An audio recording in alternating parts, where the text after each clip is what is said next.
जय श्री कृष्णा। राधे राधे। भक्त जैनों, पूष मास की आज पहली बृहस्पतिवार है। आज मैं आपको बृहस्पतिवार की कथा सुनाऊंगी। शास्त्रों में लिखा है कि जो बृहस्पतिवार के कथा सुनते हैं, हाथ में अक्षत और फूल लेकर उनकी मंगल ही मंगल होता है। भक्तजनों, तो इस कथा के सुनिए तो आप पूरा सुनिए, अधूरा मत सुनिए। भक्तजनों, अधूरा सुनने से खुद को नुकसान होता है। भक्तजनों, सुनिए तो पूरा कथा को सुनिए, वो भी श्रद्धा भक्ति से। तो एक साथ बोलते हैं, बृहस्पति देव की जय, बृहस्पति देव की जय। भक्तजनों, आज बृहस्पतिवार है। आप बृहस्पति भगवान की आज आप लोग कथा सुने। बृहस्पतिवार का जो लोग बृहस्पति देव के श्रद्धा भक्ति से कथा सुनते हैं, उस पर बृहस्पति देव प्रसन्न हो जाते हैं। बृहस्पति देव की जय हो, बृहस्पति देव की जय हो। प्राचीन समय की बात है। एक नगर में एक बड़ा व्यापारी रहता है। वो जहाजों में माल लाद कर दूसरे शहरों में भेजा करता है। वो जिस प्रकार अधिक धन कमाता है, उसी प्रकार जी खोलकर दान भी करता है। परंतु उसकी पत्नी अत्यंत कंजूस है। वो किसी को एक डमरी भी नहीं देने देती है। एक बार सेठ जब दूसरे देश में व्यापार करने गया, तो पीछे से बृहस्पति देव ने साधु भेष में उसकी पत्नी से भिक्षा मांगने आई। व्यापारी की पत्नी बृहस्पति देव से बोली, हे साधु महाराज, मैं इस दान और पुण्य से तंग आ गई हूँ। आप कोई उपाय बताइए जिससे मेरा सारा धन नष्ट हो जाए और मैं आराम से रह सकूं। मैं यह धन लुटाता हुआ नहीं देख सकती। बृहस्पति देव ने कहा, हे देवी, तुम बड़ी विचित्रा हो। संतान और धन से कोई दुखी होता है। अगर अधिक धन है तो इसे शुभ कामों में लगाया करो। कुंवारी कन्याओं का विवाह करवाओ, विद्यालय और बाग बगीचा का निर्माण करवाओ। ऐसे पुण्य कार्य करने से तुम्हारा लोक परलोक सार्थक हो सकता है। परंतु साधु की इन बातों से व्यापारी की पत्नी को खुशी नहीं हुई। उसने कहा, मुझे ऐसा धन की आवश्यकता नहीं है जिसे मैं दान दूं। तब बृहस्पति देव बोले, यदि तुम्हारी ऐसी इच्छा है तो तुम एक उपाय करना। 7 बृहस्पतिवार घर को गोबर से लिपना, अपने केश को पीली मिट्टी से धोना, केशों को धोते समय स्नान करना, व्यापारी से हजामत बनाने को कहना, भोजन में मांस मदिरा खाना, कपड़े अपने घर धोना। ऐसे करने से तुम्हारा सारा धन नष्ट हो जाएगा। इतना कहकर बृहस्पति देव अंतर्ध्यान हो गए। व्यापारी की पत्नी ने बृहस्पति देव के कहे अनुसार 7 बृहस्पतिवार वैसा ही करने का निश्चय किया। केवल 3 बृहस्पतिवार बीते थे कि उसी समस्त धन संपत्ति नष्ट हो गई और वो परलोक सिधार गई। जब व्यापारी वापस आया तो उसने देखा कि उसका सब कुछ नष्ट हो चुका है। उस व्यापारी ने अपनी पुत्री को संताना दी और दूसरे नगर में जाकर बस गया। वहाँ वो जंगल से लकड़ी काट कर लाता और शहर में बेचता। इस तरह वो अपना जीवन बिताने लगे। एक दिन उसकी पुत्री ने दही खाने की इच्छा प्रकट की, लेकिन व्यापारी के पास दही खरीदने के पैसा नहीं थे। वो अपनी पुत्री को आश्वासन देकर जंगल में लकड़ी काटने चला गया। वहां एक वृक्ष के नीचे बैठे अपनी पूर्व दशा पर विचार कर रोने लगा। उस समय बृहस्पति वार था। तभी वहां बृहस्पति देव साधु के रूप में सेठ के पास आए और बोले, हे मनुष्य, तू इस जंगल में किस चिंता में बैठा है? तब व्यापारी बोला, हे महाराज, आप सब कुछ जानते हैं। इतना कहकर व्यापारी अपनी कहानी सुनाकर रो पड़ा। बृहस्पति देव बोले, देखो बेटा, तुम्हारी पत्नी ने बृहस्पति देव का अपमान किया है, इसी कारण तुम्हारा यह हाल हुआ है। लेकिन अब तुम किसी प्रकार की चिंता मत करो। तुम गुरुवार के दिन बृहस्पति देव का पाठ करो। 2 पैसे के चने और गुड़ को लेकर जल के लोटे में शक्कर डालकर वो अमृत और प्रसाद अपने परिवार के सदस्यों और कथा सुनने वालों में बांट दो। सवाए भी प्रसाद और चरण मृत लो, भगवान तुम्हारा अवश्य कल्याण करेंगे। साधु की बात सुनकर व्यापारी बोला, महाराज, मुझे तो इतना भी नहीं बचता है कि मैं अपनी पुत्री को दही लाकर दे सकूं। इस पर साधु जी बोले, तुम लकड़ियां शहर में बेचने जाना। तुम्हें लकड़ियों के दाम पहले से चौगुने मिलेंगे, जिससे तुम्हारे सारे कार्य सिद्ध हो जाएगा। उसने लकड़ियां काटी और शहर में बेचने के लिए चल पड़ा। उसकी लकड़ियां अच्छे दाम में बिक गई, जिसे उसने अपनी पुत्री के लिए दही लिया और गुरुवार की कथा हेतु चना गुड़ लेकर कथा की और प्रसाद बांट कर सवाए भी खाया। उसी दिन से उसकी सभी कठिनाइयां दूर होने लगी। परंतु अगले बृहस्पतिवार को वो कथा करना भूल गया। अगले दिन वहां के राजा ने एक बड़े यज्ञ का आयोजन करे पूरे नगर के लोगों के लिए भोजन का आयोजन किया है। राजा की आज्ञा अनुसार पूरा नगर राजा के महल में भोजन करने गया, लेकिन व्यापारी वो उसकी पुत्री तनिक विलंब से पहुँचे।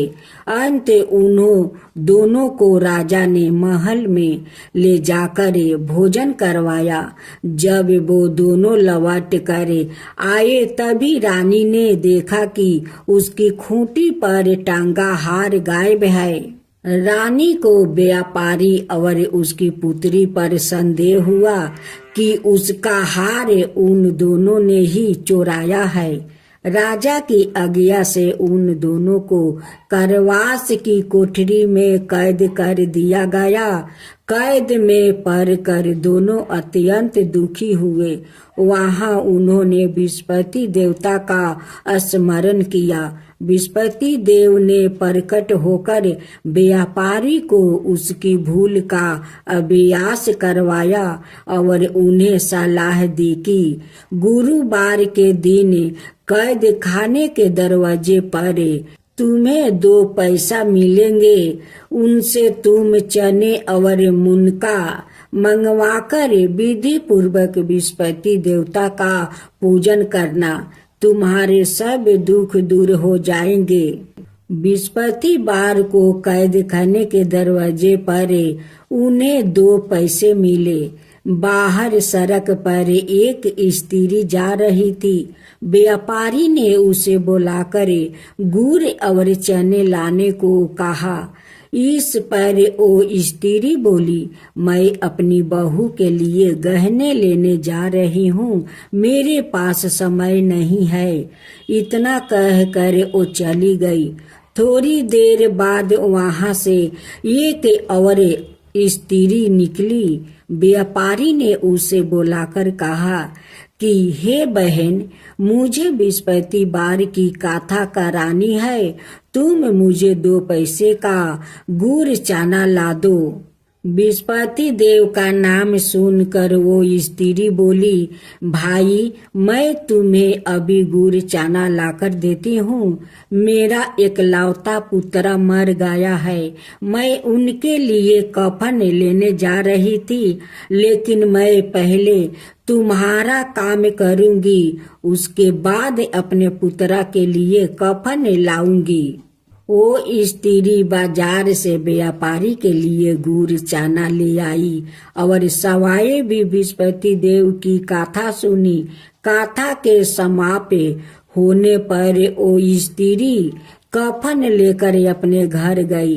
घर पर लोग उसके पुत्र की लाश को राम नाम सत्य है कहते हुए शमशान ले जाने की तैयारी कर रहे थे। स्त्री बोली, मुझे अपने बेटे का मुख देख लेने दो। अपने पुत्र का मुख देखकर उस स्त्री ने उसके मुंह में प्रसाद और चरणामृत डाल दिया। प्रसाद और चरणामृत के प्रभाव से वो पुनर्जीवित हो गया। पहली स्त्री जिसने बृहस्पति देव का निरादर किया था, वो जब अपने पुत्र के विवाह हेतु पुत्र वधू के लिए गहने लेकर लौटी और जैसे ही उसका पुत्र घोड़ी पर बैठकर निकला, वैसे ही घोड़ी ने ऐसी उछाल मारी कि वो घोड़ी से गिरकर मर गया। यह देख स्त्री रो रो कर बृहस्पति देव से क्षमा याचना करने लगी। उस स्त्री की मिनती से बृहस्पति देव साधु भेष में वहां पहुंचकर कहने लगे, देवी, तुम्हें अधिक विलाप करने की आवश्यकता नहीं है। यह बृहस्पति देव का अनादर करने का कारण हुआ है। तुम वापस जाकर मेरे भक्त से क्षमा मांगकर कथा सुनो, तब ही तुम्हारी मनोकामना पूरी होगी। जेल में जाकर उस स्त्री ने व्यापारी से माफी मांगी और कथा सुनी। कथा के उपरांत वो प्रसाद और चरणामृत लेकर अपने घर वापस गई। घर आकर उसने चरणामृत अपने मृत्यु पुत्र के मुख में डाली। चरणामृत के प्रभाव से उसका पुत्र भी जीवित हो उठा। उसी रात बृहस्पति देव राजा के सपने में आया और बोले, हे राजन, तुम जिस व्यापारी और उसके पुत्री को जेल में कैद कर रखा है, वो बिल्कुल निर्दोष है। तुम्हारी रानी का हार वही खूंटी पर टांगा है।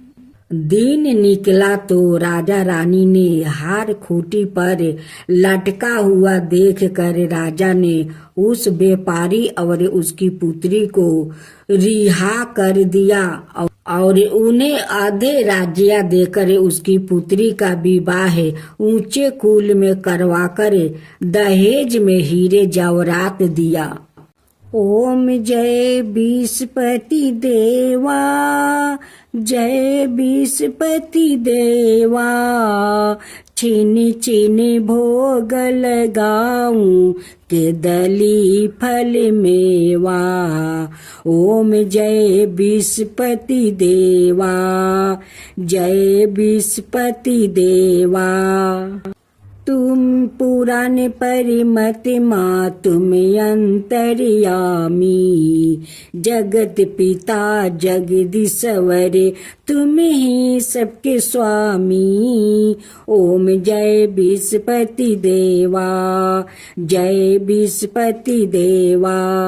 चरणामृत निज निर्मल सबके पातक हरता सकल मनोरथ दायक कृपा करो भक्तो ओम जय विष्णुपति देवा जय विष्णुपति देवा तन मन धन अर्पण कर जो जन शरण पारे प्रभु पर कट तब हो करे आकर दुआरे खारे ओम जय विष्णुपति देवा जय विष्णुपति देवा दीन दयाल दया निधि भक्तन हितकारी पापी दोष सब हरता भाव बंधन हारी